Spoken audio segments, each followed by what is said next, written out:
or do I have to be loud? I have to be loud. Fabulous. I like being loud. How you all doing? Good. You have fun yet? You all from here? I know some Wilmington people and some, yeah, they say I'll do that already. So, yeah, it's great to be in this part of the town and in the country, and never been here before, but I've been in Salem and a couple of places in North Carolina, shooting a couple of things. One was in Eyeballs, another one was Confession, which was on Hallmark. I think it still is, because they run it about 50 times. But I'll, you know, I like taking questions instead of sitting here and yakking on, because I actually feel it's easy for me to talk to you guys when you've got stuff to do. Did that hurt? So if you've got any questions, I'll answer them. Just put your hand up and off point. Oh, there's one at the back. So we go. I'm a little hoarse, but yeah. You're not a horse?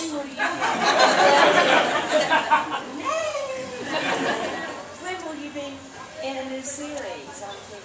Oh, funny you should mention that. I'm actually producing some stuff at the moment. One is a series that we're just in the process of funding it, and it's a series and a mini-series. But I can't talk about that right now because I haven't totally funded it. So once that's done, then I can possibly discuss it. I have 3 films out right now. One's called Obsidian, another one is called Black Rose, and Apocalypse Earth. So there's 3 films out right now that I'm doing. You can all find it. If those of you that haven't come to my table, I've got a little handout that has my Twitter, my Facebook, my telephone on it, not my telephone number. And you can find out all the stuff that I'm doing and that will be coming out. And I've got a film that I'm also probably directing next year, based on a true story from a place that was a real place called the House of Terror in Hungary, that was used to torture and kill a lot of people in between 1944 and 1956, before the revolution. So I'm dealing with that. I've got a lot of stuff. So. Are you married and do you have children? Yes and yes. How many children? I've got 2 kids. I've got one is a year and 16 months, and the other one's 3.5. My little angels, kind of. A boy and a girl, and there's so much difference between the 2. So another hand somewhere.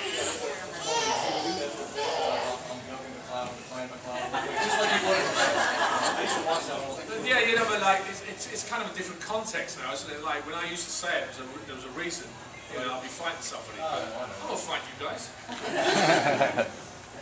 Duncan MacLeod or the Clan MacLeod. There you go.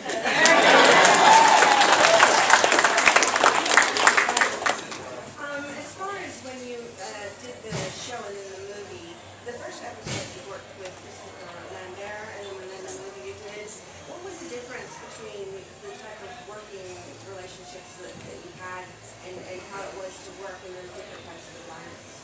It was funny because, you know, when I first, I mean, I saw Highlander many years before. Not that many, but. And I always loved it. I mean, I loved Highlander, the first Highlander movie. And I saw the poster for the second one about 6 to 8 months, about a year before I actually got the series.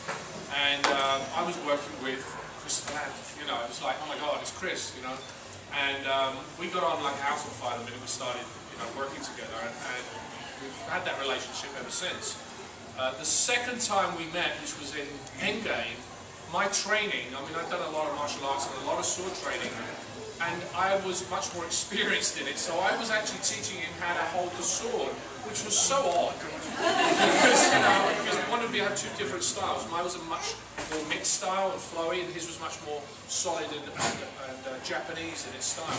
So it was weird, because he'd come up to me at the end of the text and said, how was that? I'm like, this is odd, I'm telling you. You know, but all right, yeah, this is, you're going to hold this instead. So it was a different relationship, but we've always had a lot of fun working together. And so my take that means that you had sword training before you even had this series? I trained a year prior to that. I'd done kickboxing, and I worked with an ex-special forces guy who had a katana, funnily enough. and then started working with it. And that was the only training I really had before, about a year, 2 years before, which I don't consider training. I mean, that's just like preamble. But when I got on the show, I had Bob Anderson, who was a 30-year veteran of sword. He was a trainer of the British Olympic team for epee and foil, and he was. If you've ever seen Princess Bride, you've seen Star Wars, right? Princess Bride, Knight's Tale. He choreographed all that stuff, and he did Highlander, the first movie, and he's a fantastic gentleman. He died a couple of years ago. Great gentleman. I met him, you know, when he was 65, and he's rolling and jumping on the floor. I'm like, dude, let me do it. No. So he was awesome. So I learned a lot from him, and then I also learned a lot from my Sifu, Vernon Rieda, when I took Hung Gar Kung Fu, who was half Hawaiian, half Chinese, and I learned a lot of styles from that as well. So how much choreography, how much did you actually get to add to the choreography for the fight season? Well, you know, like what people don't understand a lot of the time, a fight is a conversation. It's not just, okay, they fight. It's a conversation. So to me it was like, what's the relationship between these two people? Is it an honourable fight? Is it a dirty fight? Is it a hateful fight? Whatever. So we would add things into fights based on what that relationship was. And then the other aspect was where we were fighting. The great thing that Bob Anderson used to do is he'd come into a room like this, and you'd go in and go, okay, what are you going to do? Sword fight in this? And people go, no, he'd go, that screen, we could use that screen, we pull it across, and we'll have an effect coming off of it, going through it. And the stunt guy can do this. I'll be like, no, I'll do it. He goes, no, you can't. I said, no, I'll do it. And that's where I got my injuries. But he would come in and he would create something in a room. So it was a lot of different factors that would come together in a fight. My style eventually evolved over 4 or 5 years because I was doing it every day. I mean, you're talking about hours in a week that I was fighting. And so you've got to pick up stuff. It's natural. You do something a lot, you start picking a lot up. So my style developed, Duncan MacLeod's style developed from an amalgamation of what I was taught by Bob, what I was taught by Vernon, and what I thought the character should be. So when somebody would come in and they get taught, this is the move, 1, 2, 3. Well, the stunt swordmaster, who then became F. Brawl McCash, he would teach people this, and I come in and I do this. And they go, you're changing it. No, I'm not. I'm still doing the same cuts, but my body movement is different. So that altered the fight as well. So it was a whole different factors. So I'm interested in a dance history. Speak up. So, sorry. I'm a dancer, so I'm interested in the dance history. And where did you start? Like, what? Do you want to know something really funny? Yeah. This is a really funny piece.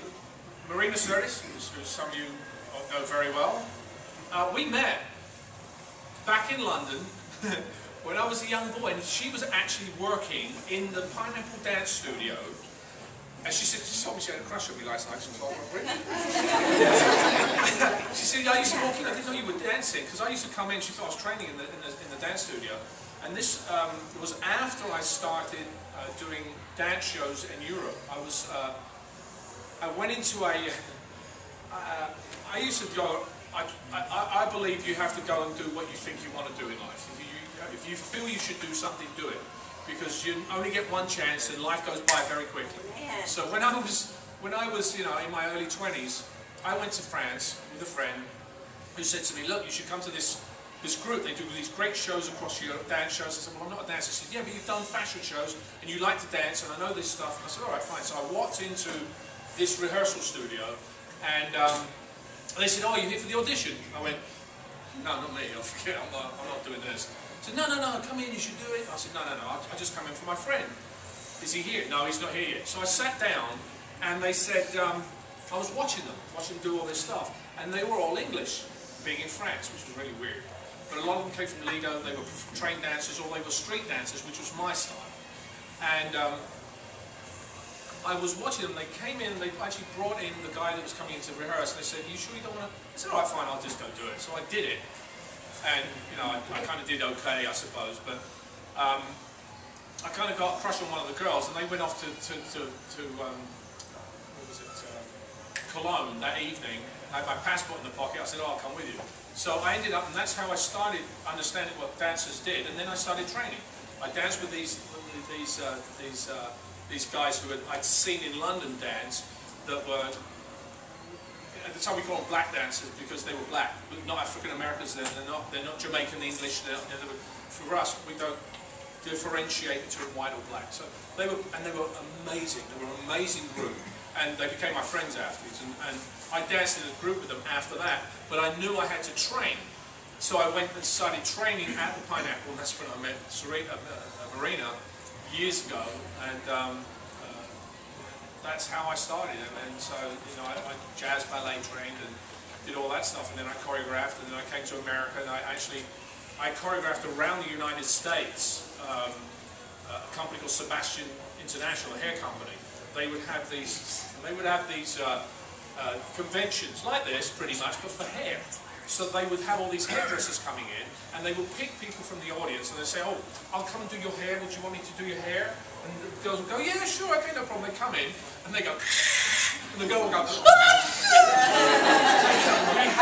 occasionally that would happen, because they didn't exactly tell them how they were going to do a haircut.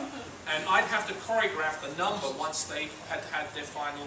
So I was choreographing 30 girls in a 2 or 3 day period in different cities around the country. And that's just before I got the Colbys, which was my first, TV series. I told you I'd talk, didn't I?